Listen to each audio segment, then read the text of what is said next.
हैदर ने पैसों का इल्ज़ाम अपने ऊपर ले लिया। जी हाँ दोस्तों, जी टीवी पर आने वाले एपिसोड रब से है दुआ में दिखाया जाता है कि हफीज़ को परेशान देखकर हैदर सभी को उसके कमरे की तलाशी लेने से रोक देता है। तो हिना पूछती है क्यों, क्या हुआ है दू, क्यों नहीं लेने दे रहे तलाशी। तभी दुआ भी कहती है हाँ कमरे की तलाशी लेने दीजिए ताकि सभी को तसल्ली हो जाए। तो हफीज़ रोकने लगता है तलाशी लेने से। तो दुआ सोचती है कि आखिर हफीज़ क्यों रोक रहा है। तभी गजल कहती है कि जब मेरे कमरे की तलाशी हुई है तो उसके कमरे की भी तलाशी होनी चाहिए, क्यों सिर्फ मुझे जलील किया गया है, उसके कमरे की आखिर तलाशी क्यों नहीं लेने दे रहे हैं। तो हैदर कहता है हफीज़ हमारे घर का मेहमान है और हम मेहमानों के साथ ऐसा सलूक नहीं करते हैं। तो गजल कहती है कि मैं भी तो इस घर में मेहमान ही हूँ। सच कहूँ हैदर, तो आपने सिर्फ मुझसे निकाह तो कर लिया है पर कभी अपनी बीवी माना ही नहीं। इस हिसाब से तो मैं भी इस घर में मेहमान हूँ ना। आप कभी भी इस घर से हमें निकाल सकते हैं और जब मेरे कमरे की तलाशी हो सकती है तो हफीज़ के कमरे की क्यों नहीं। और कहती है कि या तो हफीज़ का कमरे की तलाशी होगी या फिर मुझे मेरा हक दीजिए। और वो इतना कहकर हफीज़ के कमरे की ओर बढ़ती है। तो हैदर कहता है कि तुम मेरी बीवी हो, तुमसे मैंने निकाह किया है, इस घर में मेहमान नहीं हो तुम। ये सुनते ही सारे घर वाले शौक हो जाते हैं।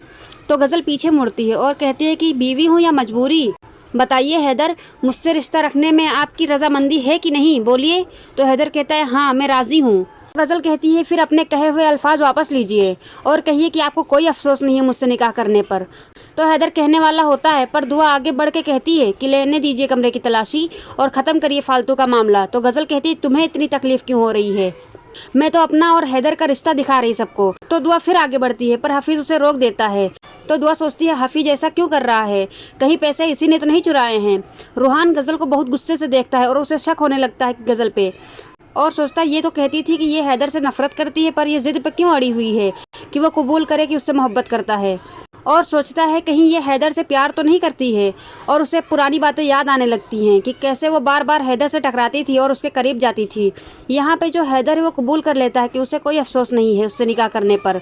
तो गज़ल कहती है कि फिर ये कबूल करिए कि आप मुझसे मोहब्बत करते हैं। तब जो दुआ है वो कहती है यहाँ पे पैसों की बात हो रही है, तुम लोग कमरे में जाके सारी बातें करो।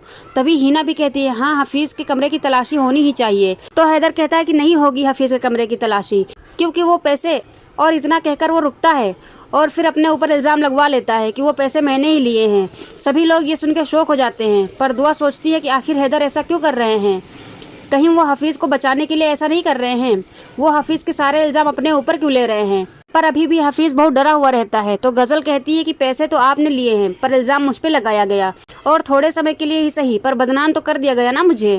लेकिन कोई बात नहीं, मियाँ बीवी के बीच छोटी मोटी बातें तो होती ही रहती हैं, पर गलती आपने की है तो सजा भी तो आपको मिलनी चाहिए ना। तो दुआ सामने आती है पर गज़ल कहती है कोई समझाओ इसे, मियाँ बीवी के बीच नहीं बोला करते। तो हिना भी गुस्साते हुए कहती है कि तू मेरे बेटे को सजा दिलवाएगी, तुम्हारा दिमाग तो नहीं खराब हो गया है। तो हैदर हिना से कहता है कि अम्मी इसे जो बोलना है बोलने दीजिए और वो गज़ल से पूछता है क्या सजा है मेरी, क्या करना होगा मुझे। तो गज़ल कहती कुछ करना नहीं होगा, बस आपने जो कहा था कि आपको अफसोस है मुझसे निकाह करने पर, अब ऐलान करिए कि आप मुझसे बेइंतहा मोहब्बत करते हैं। और एपिसोड यहीं पर ख़त्म हो जाता है। दोस्तों क्या रूहान अब समझ पाएगा गज़ल की चाल या फिर हैदर कबूल कर लेगा वो मोहब्बत करता है गज़ल से। अपनी राय कमेंट बॉक्स में जरूर बताएं। वीडियो पसंद आई हो तो लाइक शेयर करें और चैनल पर नए तो सब्सक्राइब करके बेल आइकन को प्रेस कर दें। मिलते हैं अगले एपिसोड में।